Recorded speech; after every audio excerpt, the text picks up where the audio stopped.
Are you wanting to build an extension but you're on a budget? Try these tips. The last one's pretty obvious, but it can be harder in practice and takes more time. Build the basics. If the budget's tight, don't build something to impress your neighbours. Make sure it's space you'll use. Keeping it basic is a great way to save money.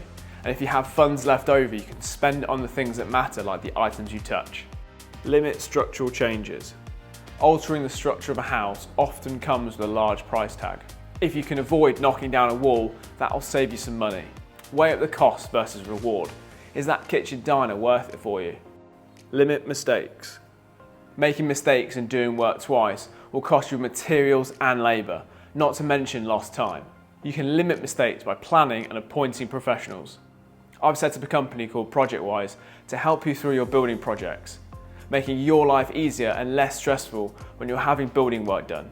I also support builders with answers to their technical questions. Reuse, repair, recycle.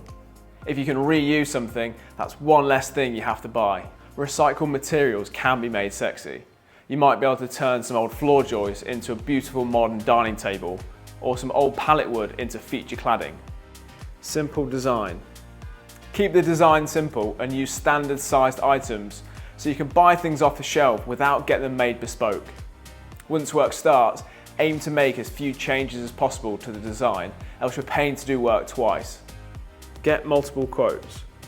Shopping around for multiple quotes means you can search out deals. Hold on, don't think this is easy, I'll go with the cheapest quote. Compare the quotes and are they comparable, because the cheapest guy might have left something out. Also consider how much time you have to put in, because your time also has a cost. Ask for discounts. Imagine you walk into a kitchen showroom and ask for a discount. What's the worst the company can say? No? You've got the buying power, you're the customer. It should be, what can they do to make it more appealing for you to spend money with them over another store? You have the most leverage. You can always walk away and find another company to deal with. Don't move services. If you can avoid moving services like the boiler, the mains water, the electric board, or any drainage, then you stand to make a good saving. Do it yourself. My favourite and probably the best way to save money on your extension is to do it yourself.